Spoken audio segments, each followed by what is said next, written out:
Hello everyone. ये जो topic है वो है मोटिवेशन, यानी क्लास 11 का जो सेकंड पार्ट हमने लिया था इमोशंस, और फर्स्ट पार्ट है मोटिवेशन। तो मोटिवेशन के अंदर देखिए होता है कि मोटिवेट करना। आपने अक्सर देखा होगा बच्चों कि मोटिवेट करते हैं। जैसे सपोज करो कोई आदमी बहुत ज़्यादा सुस्त होकर, डिप्रेस होकर, फ्रस्ट्रेट होकर बैठ गया है, तो उसको हम उसके अंदर एनर्जी मूव कराते हैं। एनर्जी मतलब उसमें ताकत लाते हैं, उसमें कॉन्फिडेंस लाता है, उसके विल पावर को मजबूत करते हैं। उसको कहते हैं, वो कैसा होता है? Through motivation. यानी कोई भी व्यक्ति, उसके अंदर कैपेबिलिटी तो है, लेकिन वो अंदर से टूट चुका है because of the any frustration, because of any depression, और उसके कारण से वो किसी तरह से ये जो काम वो पहले बहुत ही बेहतर तरीके से करता था, उस काम को आज नहीं कर पा रहा है।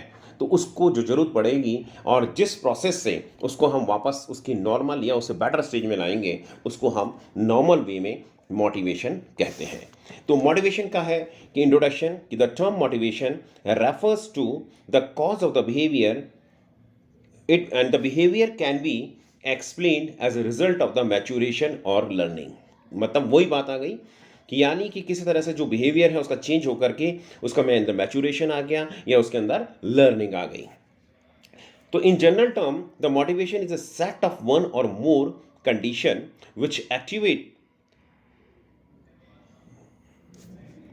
which activate turn on behavior, direct the behavior towards some goal and maintain the behavior until goal is achieved।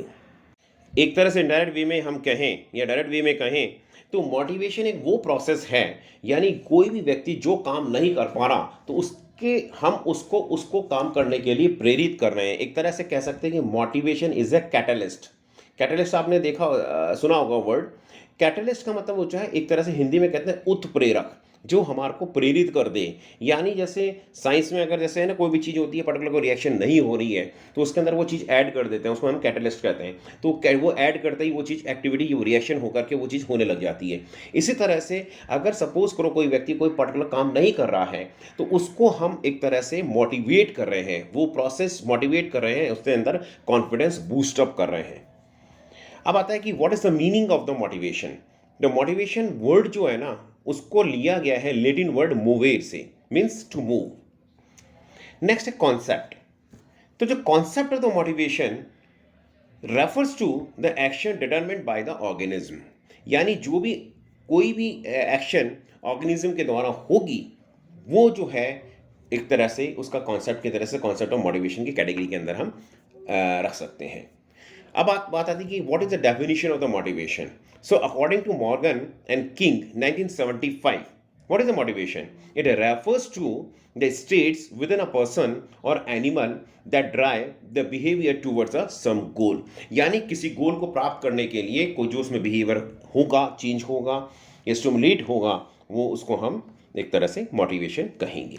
तो नेक्स्ट है नेचर ऑफ द मोटिवेशन। तो नेचर ऑफ मोटिवेशन के अंदर जो आएगा एक तो है मोटिव। मोटिव क्या है कि specific internal condition directing an organism towards a goal. ठीक है। नीड है physiological condition arising from an imbalance and usually accompanied by the arousal. Next है drive, an internal aroused condition that initiates behavior to satisfy the physiological needs। Now we'll talk about the stages of the motivation।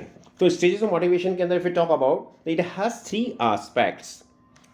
first is driving stage। Driving stage का मतलब हो गया कि the state that drives behaviour, it is just set in the motion by bodily needs and the mental events. Next है behaviour, the arousal of the behaviour by the physiological stage. And next है goal, जो final होगा, the goal towards which the behaviour is directed. यानी कौन से गोल को प्राप्त करने के लिए हमने कहा है, मतलब क्या गोल हम प्राप्त करना चाह रहे हैं, तो उसमें क्या बिहेवियर चेंज होएगा, ये होगा। तो मोटिवेशन साइकिल को एक तरह से समझने के लिए कह सकते हैं कि ड्राइविंग स्टेट गई बिहेवियर ने गोल को अचीव किया और रिलीफ के फॉर्म में रिलीफ आ गया। ठीक है।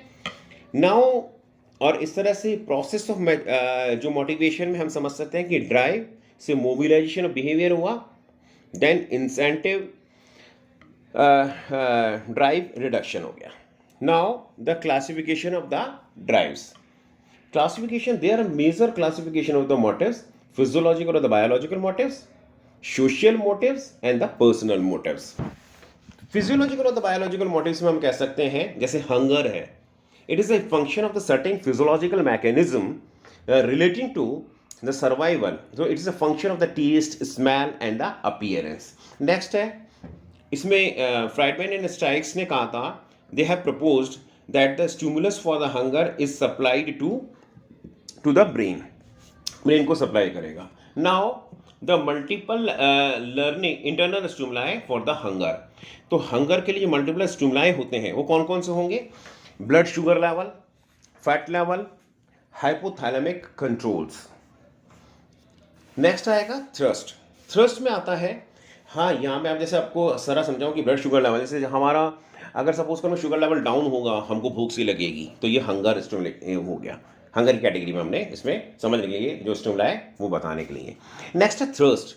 The conservation of the water and maintain the concentration of the bodily fluids are regulated by the elaborate physiological mechanism in which the hormone plays a vital role, that is ADH.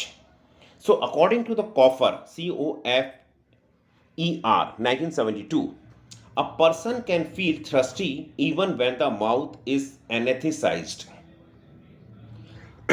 Next is sex. It is a very powerful drive which influences the actions of the individuals to a great extent. अब other biological drives के बारे में बात करें तो वो है fatigue यानी थकान, fear and the anger, pain, pleasure. And social motives के बारे में बात करें तो आता है सिंपैथी, सेल्फ सबमिशन, प्रीज.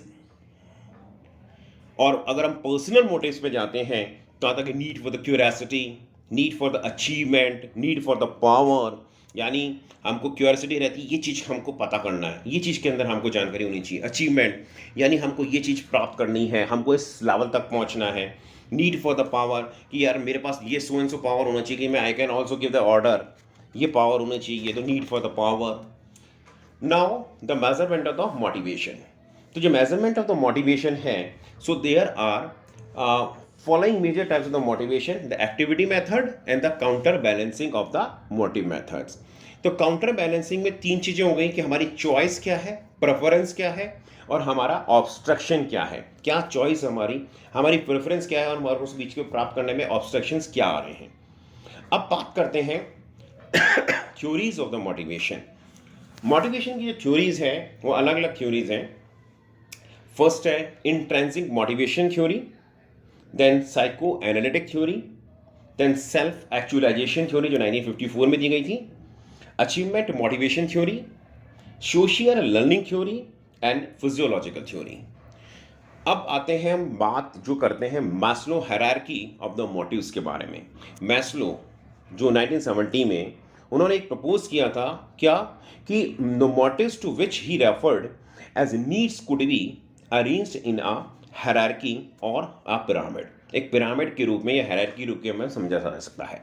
तो at the base of the pyramid are the most biological needs called deficiency needs और the primary needs. The needs that are low in the hierarchy must be at least partially satisfied before those that are higher can become important source of the motivation.